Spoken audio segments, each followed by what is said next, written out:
some potential replacements and candidates that could refill the positions that are now open on the Browns staff. But let's start with just the news of moving on from Ken Dorsey and Andy Dickerson. They were both fired at 8 a.m., or at least the news came out at 8 a.m. on Sunday morning before the games had kicked off. G. Bush, we'll start with you on this one. Seems like the pretty obvious and right move to move on from these guys. So I want to ask the question this way, and you can talk about the offensive line coach in the realm of this, but is Ken Dorsey being scapegoated for some of the Browns' failures this year? Yeah, slightly. I mean, but he didn't do nothing good either. When he had it, once again, he had his opportunity to show what he was going to do. And once he got play calling, even if somebody trying to set you up and be like, listen, yeah, you're going to take the fall for this, you can always perform.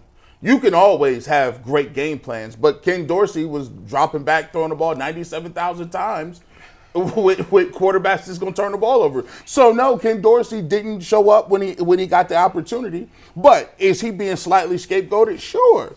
Because if I was Ken Dorsey, I would have been like this. At the end of the year, we got to see what we got in DTR. The hell we do.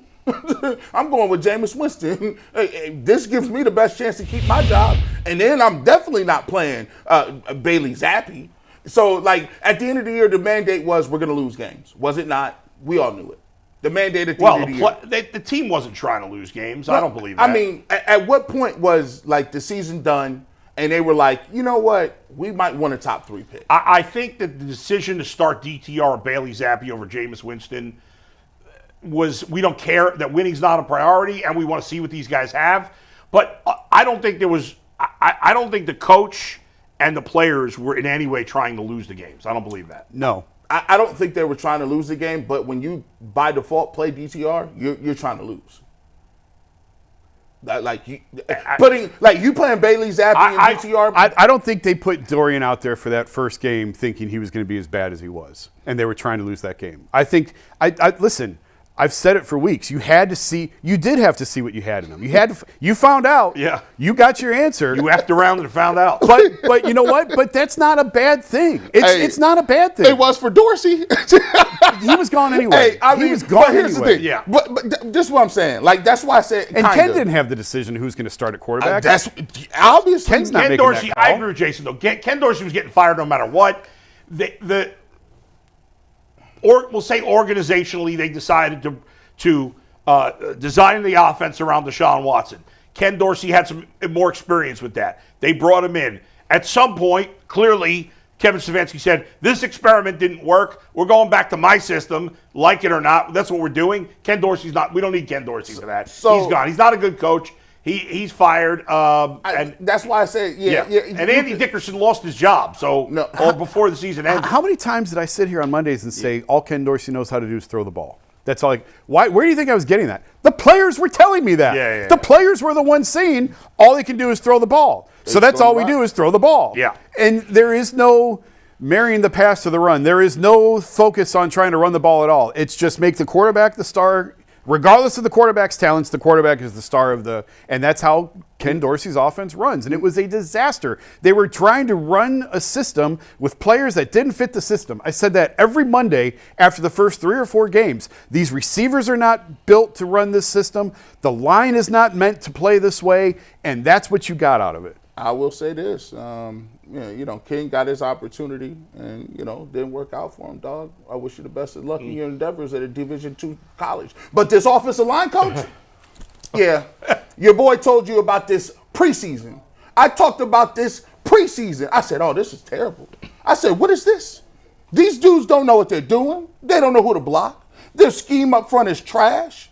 And then it comes out. Now, mind you, I get called emotional a lot. G. Bush, how do you know what's going on up front with the offensive line coach, G. Bush? How do you see that? I just think that they need Chubb back. I just think that they need, we'll be okay. No, you're not. You're not running the ball all year. And what happened? Comes out halfway through the season, or a couple weeks ago, he was so bad. Mike Vrabel had to go from being a consultant to actually the offensive line coach in the middle of the year. Like, Yeah. that's how garbage it was. I told you that in the middle of the season. Vrabel was with the offensive line. He during games, during the week, he was in the meetings. He was in the huddles on the sideline. He spent all of his time with the offensive line. It was a terrible hire. And like, here's maybe one of the biggest indictments Yeah. of Dickerson. Maybe not one of the biggest indictments, but this was a major problem. I told you guys this during the season.